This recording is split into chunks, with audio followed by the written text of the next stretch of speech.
Et oui, c'est aujourd'hui le dernier jour de ce week-end de Pâques. On fait donc un premier bilan touristique dans un contexte forcément particulier. Pour ça, on prend tout de suite la direction de la Gironde. Bonjour Laurent Tournier. Oui, bonjour. Bienvenue sur Sud Radio. Vous êtes le président du syndicat professionnel des restaurateurs hôteliers en Gironde, l'UMI 33. Alors Emmanuel Macron parlait encore d'une certaine tolérance pour les déplacements en ce qui concerne ce week-end pascal. Ça s'est ressenti du côté de la Gironde. Vous avez quand même eu du passage. Écoutez, oui et non, on va dire. L'activité s'est ralentie. On a connu beaucoup d'annulations. Nos hôteliers nous ont remonté juste après les annonces une salve d'annulations, alors que les choses commençaient à reprendre doucement ici. Février et mars ont été des mois qui ont marqué une certaine reprise. Malheureusement, ça a été stoppé net par ces annonces. C'est-à-dire que c'est un week-end noir globalement du début à la fin, finalement ? Oui, les Bordelais, les Girondins ont navigué un peu sur le bassin, un peu sur Bordeaux.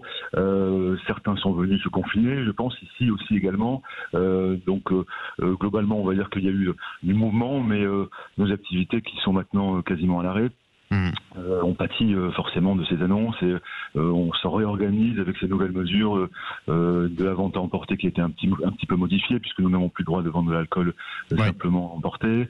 Voilà, donc on s'adapte à ces nouvelles mesures et on espère cette dernière ligne droite avant une reprise à la normale qu'on imagine par palier, mais une activité qui j'espère reprendra à la date à laquelle a annoncé le président. On va en reparler bien sûr de cet horizon, mais au-delà des touristes français ou de la population girondine en l'occurrence, est-ce que vous avez aussi des touristes étrangers qui sont passés par chez vous ? Non, quasiment pas. Quelques Belges qui sont venus ici puisque le confinement a déjà été décrété il y a 15 jours. Bon, c'est vraiment quelques exceptions, mais donc ils ne feront pas la règle. Par rapport à l'an dernier, on est quand même sur un confinement un peu plus allégé, on va dire, malgré tout. Ça veut dire que sur les chiffres que vous avez, alors je ne parle pas des restaurants, mais du côté peut-être des hôtels, ça veut dire que c'est des chiffres un peu meilleurs finalement, d'une certaine façon ? Quand même. Non, pour nous c'est pas du tout des choses qui sont allégées, c'est au contraire une contrainte supplémentaire qui nous affaiblit un peu plus et nous sommes déjà extrêmement contraints depuis plus d'un an maintenant.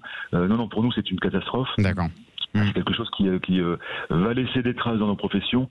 Nous avons hâte que nos collaborateurs puissent reprendre le chemin du travail, qui maintenant, depuis un an, avoir, même s'ils ne perdent que 16% de leur salaire, ça finit par être extrêmement difficile pour eux. Psychologiquement, c'est intenable. Donc non, il nous tarde vraiment que les choses reviennent à normal.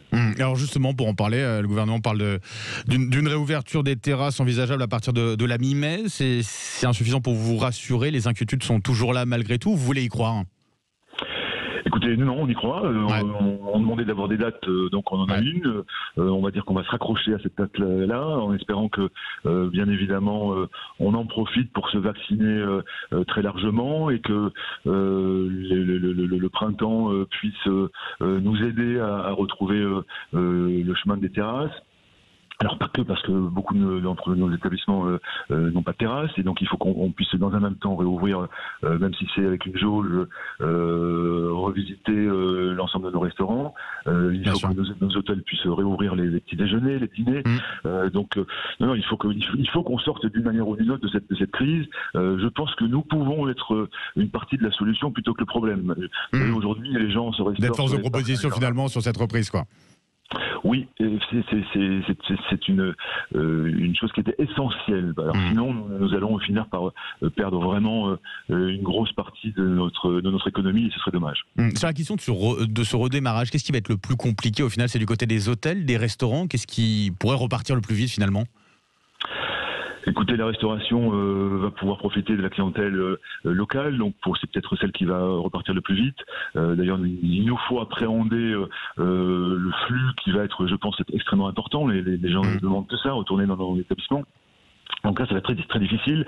Les hôteliers, eux, vont avoir un temps plus long parce que pour certains, ils travaillent beaucoup avec la clientèle étrangère, beaucoup avec le tourisme d'affaires. Enfin, tout ça va être assez long à reprendre.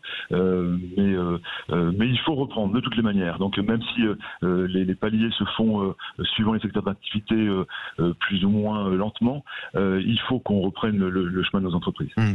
Vous parlez d'être force de proposition, de pouvoir justement vous adapter petit à petit aussi sur cette reprise. entreprises. Est-ce que sur l'idée d'un passeport vaccinal, on sait que ça fait débat depuis des semaines et des mois, maintenant qu'on se rapproche de cette notion de réouverture, en tout cas qu'on voit qu'il y a un nouvel horizon.